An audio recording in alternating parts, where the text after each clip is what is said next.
Hiya, it's Tuesday, Talking Reds. I'm Josh Sexton, joined by my mate James Sutton today in his lovely all-black Liverpool kit. Which you weren't sent, which I'm surprised by. I know, people keep saying that. They're like, oh yeah, so you're a celebrity, like mate. I rang Edwards myself and went, yeah, mate, sort us out. Not only did I not get one, I had to go down to the club shop. I had to queue in a shop with normal people and actually try it on. That's sickening, to be honest. I was half expecting Jurgen Klopp to hand deliver it in some sort of like gold box for you. See, this is the life I lead. You see, it's not as glamorous as you might think, mate. No way near as glamorous as you might think. And It that's is why pretty you though, isn't it? It is very pretty, actually. Yeah, I like the because I'm not sure about the white bit on the red kit, but I quite like it on that. Yeah, it's smart. Adds something different. Do you know what? It'd be nice if they did like the Champions League badge, but in this sort of shiny material. Because I'm not. No, the Western Union. The Western Union's a bit wank, isn't it? That's why you can tell we're not selling it, because we're not selling Western Union at all. Absolutely not. Should we crack on? Yeah, moving swiftly on. There's a few new contracts to deal with anyway. James Pearce been reporting in The Athletic. He's always doing the business, Pearce, isn't he? And it appears Liverpool are trying to do some business as well. Joel Matip has had a automatic contract extension. We're trying to figure out before the show what that means, weren't we, really? Yeah. Whether that means the club have triggered it, but they've just sort of said, like, oh yeah, it's just, you know, if we wanted to do it, we can do it. If we don't, we don't. But maybe it might be appearances based. Yeah, I think for it to be an automatic extension, that has to be contractual. That's by the very nature, that's how that works. So it must have been something like appearances. That would stand to reason.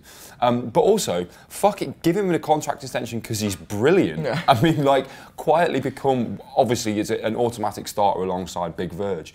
And for me, possibly the most improved player I think we've ever had.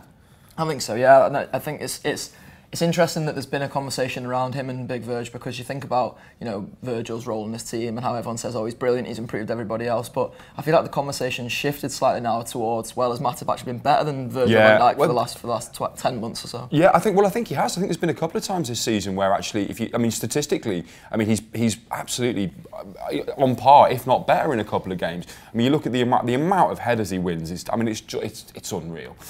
So yeah, I mean, I don't think anyone can argue about being utterly thrilled by Matip's well-deserved contract extension. And what I quite like about it as well is that I think there was a bit of confusion around how long he had left on his contract, whether it was a year and it would expire next summer, whether it was, you know, a couple more years than that. And he's come out and said it's 2 years, which has then made people think, oh, I thought it was just a year left. I like that he's just confirming his own deals. Like he's that brilliant that he's his own agent as well. Yeah, he's just going, oh hi guys, by the way, I'm staying for good. I like how that's why it was automatic. Like he walked into Michael Edwards' office and was just like, yeah, another year. Hiya boss, and he went, oh fuck yeah, sorry mate, of course.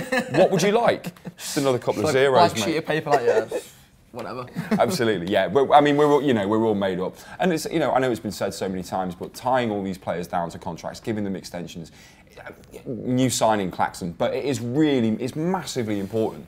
You know, this team kind of lives and dies on you know, solidity and being a family and playing for each other. And they, you know, this team that we've created, this unit with the manager, they just work in complete harmony, don't they? Yeah. And you know, it would be very difficult, I think, to lose certainly someone like that who is so important and so integral, and bringing someone else in would, you know, just bring problems. So tying everyone down, fantastic. It's interesting that you talk about how important and integral he's become, because another person that I think sort of aligns with that is James Milner. I feel like, you know, he's always been important and integral because he's been Liverpool's vice captain for a number of years, but I felt like when he came back this pre-season there was almost another step up in how important he felt, and it might have been because there was a few kids knocking around at the time and he came back as a European Cup winner, and maybe, you know, his chest was sort of puffed out that little bit more than it already is. As well it should be. Yeah. But it does feel like James Milner's taken that next step onto importance, so it's quite nice to see that the club are apparently holding preliminary talks around his contract as well. Massively. I think I wouldn't be surprised if after this season and after if, you know, he gets another year, fantastic, next season, you start to see him being integrated into more of a kind of behind the scenes role. I think someone of that caliber, someone of that experience. I mean, don't forget the work that he did at Man City as well was huge. I mean, this is arguably the most experienced player it is the most experienced player we've got. But he's up there for me with, you know, Steven Gerrard and players of that ilk for what he's achieved and the type of fellow that he is.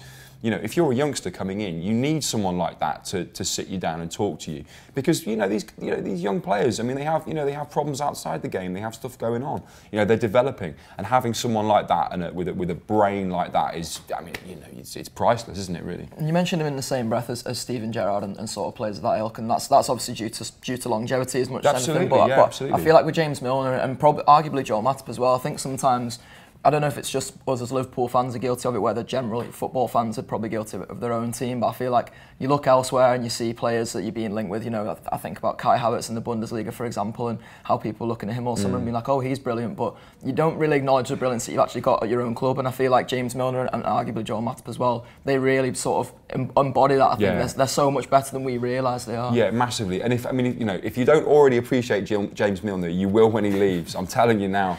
Once he retires, it will be a huge loss to anyone, because he's Mr. Football, and to be still the fittest player we've got. I mean, they do that test, don't they?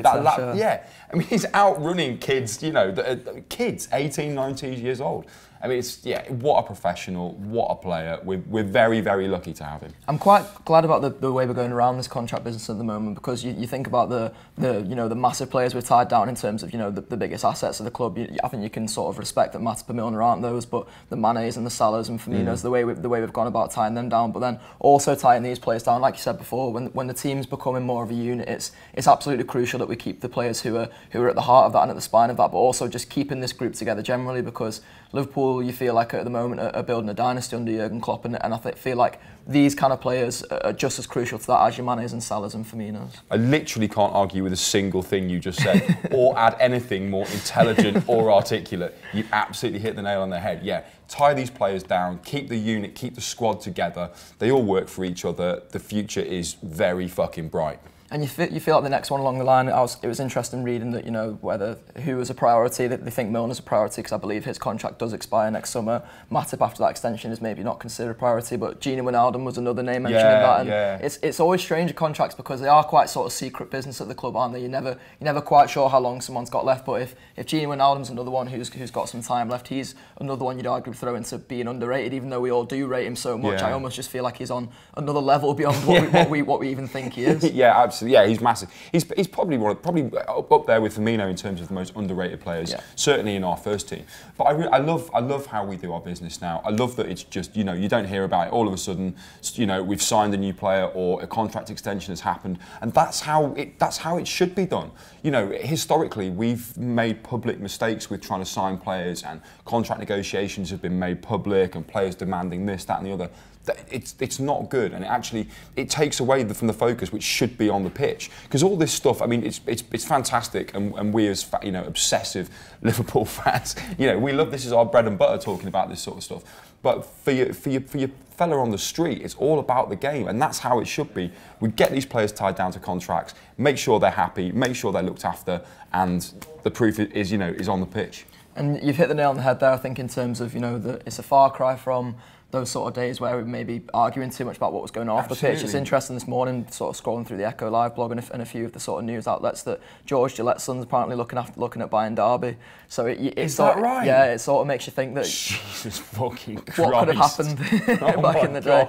And also when you see about the Anfield Road getting expanded and things like that, it does make you think, about the sliding doors moments that we've had in the past. I was actually having a chat with Lizzie Doyle yesterday about, the Nabil Fekir quotes and how he failed his medical, Loic Remy, how he failed his medical at Liverpool as well. It does make you think, what could have been, but we're in a situation now where we don't have to dream about that, because we're almost living this perfect time at Liverpool now. I think you're absolutely right. It is a sliding doors kind of vibe, isn't it? What could have happened had things gone differently? Had we not got this new ownership? Had Jurgen Klopp not decided to come on board? All the way through to sort of Michael Edwards taking over as well. All these things fall into place, and you find yourselves in a really privileged position where we get to talk about the European champions, and a squad and a team and a club that I really feel is absolutely at its top of its game right now. Commercially, we're doing brilliantly.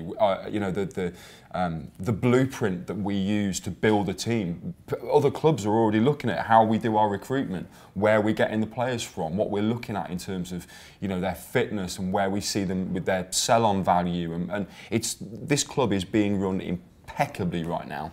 And I seen a little graphic from ESPN yesterday as well about the the most expensively assembled squads in the world, and Liverpool are right up there. I think there's no doubt now that we spent a bit of money on this team, but it does also feel like we've got when we talk about Milner and Matip, there's two lads there who've come in on free contracts. It's a balance. Signing them on Bosman's. It's a balance, isn't it? And these players are just crucial as the other players who've cost a lot of money to us, and it is about striking that balance. It's just really smart business in any walk of life, in any business, not just football. You've got to balance your books, but you've also, if you're spending 70-80 million pounds on a defender and equally 50-60 on a goalkeeper, you've got to balance that by bringing in players that arguably you can develop.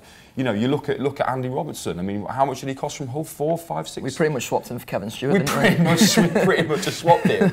And you look at. I mean, God, I dread to think how much he must be worth now. I mean, dickhead money. And the same with Joel Matip on a free. James Milner. I mean, it's these priceless players that actually, they're on decent wages. Let's not forget that. But in terms of the business model of the club and balancing the books, I think we're really healthy. And the knock-on effect of that is that we're in a position where we can develop the Anfield Road end. We can look at a new training complex that's being built. We can do all these things now, which 5, 6, 7, 8 years ago, there was no way. The Man City model of just throwing money at it, which fair play. That's if that's what you want to do. But I feel like for the future of this club, I feel like we're in a really healthy position going forward.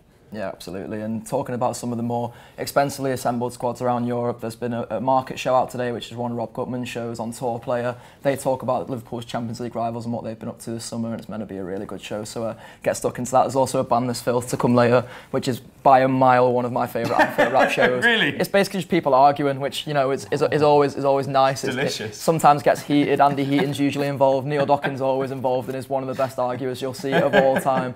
So if you're not already onto that, make sure you subscribe to Tour Player. And if you're wondering where our video content from YouTube has gone as well, that's also gone onto our Tour Player video service now. So if you're missing the post-match pint, the second look, the stat show, things like that, that's all now on our Tour Player video service. So make sure you get on that, and subscribe to all that. Subscribe to the YouTube channel as well, so you can see more of mine and James's faces, because that's always nice, isn't it? It's always a pleasure, never a chore. Nice one.